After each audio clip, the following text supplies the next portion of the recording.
next individual that I'm bringing up, he always says, I am not a poet. I always say, yes, you are. He has just began writing and sharing his work, and you know, when it comes to the Truth Project, he was inspired. He was inspired by a lot of the truth and honesty that he's heard, and he wants to tell his story. So, ladies and gentlemen, I would like for you to experience the truth of John.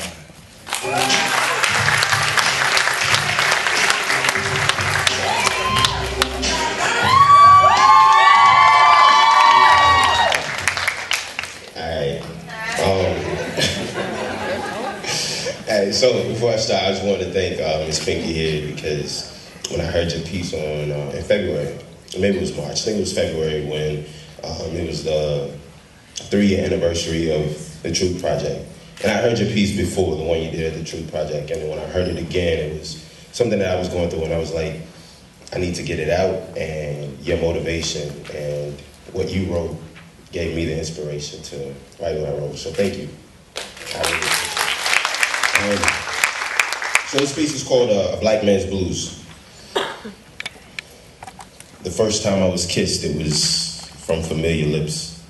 And as she pressed those sweet, soft lips against mine, the ones that screamed through the pain of my childbirth, the ones that soon after celebrated my existence, she spoke softly. And she assured me that safety was in her bosom. And I believed her. With all that my newly developed mind could imagine, I believed her. She felt like home. She smelled like security. She felt like safety. The first time I was kissed, it was by familiar lips. And as he pressed them against me and I felt his rough beard and smelled the stench of his breath and heard his sour words as they ripped me from my home, my place of safety. He didn't sound like her. He didn't smell like her. He didn't feel like her. I was no longer safe. And at 7 years old, his sour tongue forced its way into my mouth, and he planted into my security uncertainty, into my love disappointment, into my sexuality confusion, as his hands and his manhood took everything she assured me of away. So here I am, a 7-year-old boy being held like a man, being touched like a man by someone 12 years my senior, and when it was over, he left me there. He left my young mind to process all that was lost, all that was taken, and all that he had given me. And then it happened again, and again, and again. So many times I couldn't remember when this fucked up nightmare began. See, predators move in packs with secret codes. They mark their prey so all of them would know. So many faces and so many places. All I ever knew was fear. Shit, I never knew safety. Whether he's or she's, hims or hers, thems or theys, they all took their turns, and I believed I couldn't be the only one. Shit, everybody in their family must be doing this, because everybody in my family was doing it to me. So with all that my fucked up mind could fathom, I rationalized shit to preserve my sanity. I wasn't born this way. Homosexuality, promiscuity, infidelity, that shit was taught to me, and to protect myself from the shit I couldn't understand and the hurt that I couldn't handle and the anger I couldn't suppress, I built myself a fort that ascended to the skies of the God that I despised, and with cannons loaded with ammunition of lies, vulnerability I would never allow to exist in me. I would never be looked at as a punk or weak.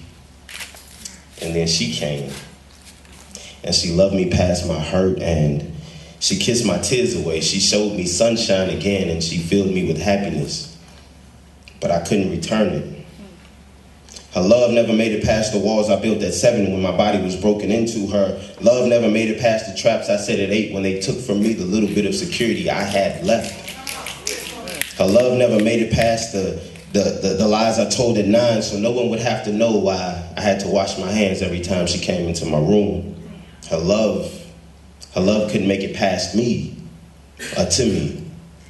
See, I learned from the best how to molest. I learned how to control actions and thoughts. I learned how to destroy a person's world and rebuild it on false hopes and promises conjured in cauldrons of deceit and bottled in crystal flavored with insecurity. And with every sip she took, I got stronger. See, this is what love meant to me. She was in love with me, but I wasn't.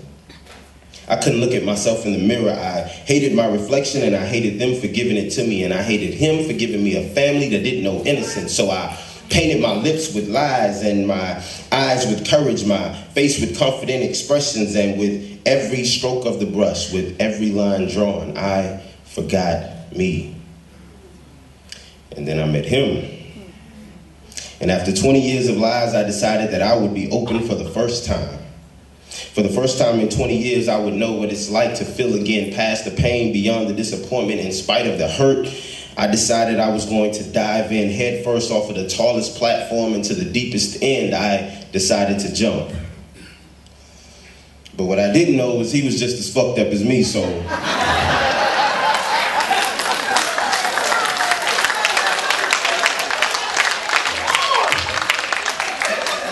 so let me paint the picture. You got a nigga who never knew love past 7 and one who's always been taken for granted.